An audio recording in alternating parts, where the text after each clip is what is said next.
coastal flooding, but more unusually dry weather. It's meteorologist Joe Martucci here from Triax57. I am on Dock Road in Eagleswood. You see the flooding around me. We're going to see more of this as we go into the weekend, making it tough to drive on the barrier islands and the bayside towns for a while. Let's start off with our coastal flooding.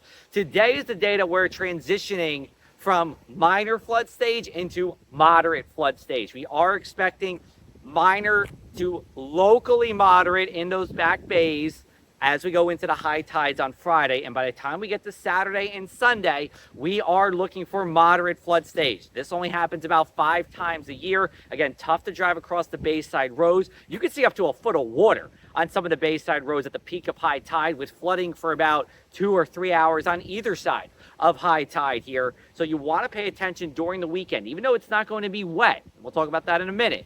It is still going to be plenty watery on the ground, creating issues and hazards going around the area here. And this is all thanks to this consistent onshore wind that we've seen since Monday and isn't going away until at least Sunday here, and probably not until Monday. Coastal flooding will extend into early next week, although Monday and Tuesday should be minor flood stage. Now, let's talk about everyone else who's not impacted by the coastal flooding. If you're inland here, we're looking at dry weather. I mean, if it rains, it's going to be very brief on Friday here and along and east of the Garden State Parkway.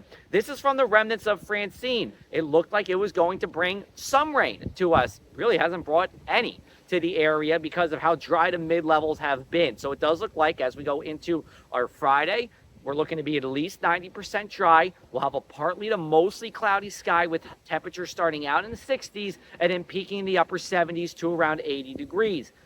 We go into Saturday here, we're going to start in the 60s again and get into the 70s with a partly to mostly cloudy sky. Pretty similar conditions Friday and Saturday. At Seacon Creek Fest looks really good here across the area as we go into our Saturday afternoon. And really any and all outdoor events will be fine as long as you can handle the coastal flooding that you see here. Now, as we go into Sunday, that's where we're going to start to see winds more out of the northeast. And that more northerly component is going to bring in drier air. Temperatures probably starting out in the 50s inland, 60s at the shore, and then we peak somewhere in the mid-70s or so. Early next week, we'll take a look at our inland 7-day forecast here. Looks fantastic. Again, temperatures are going to be in the 70s for highs, starting out in the 50s during your mornings. It's that early fall kind of weather here. Then as we go into the shore, coastal flooding through about Tuesday. The worst of it will be this weekend, though, Friday, Saturday, and Sunday.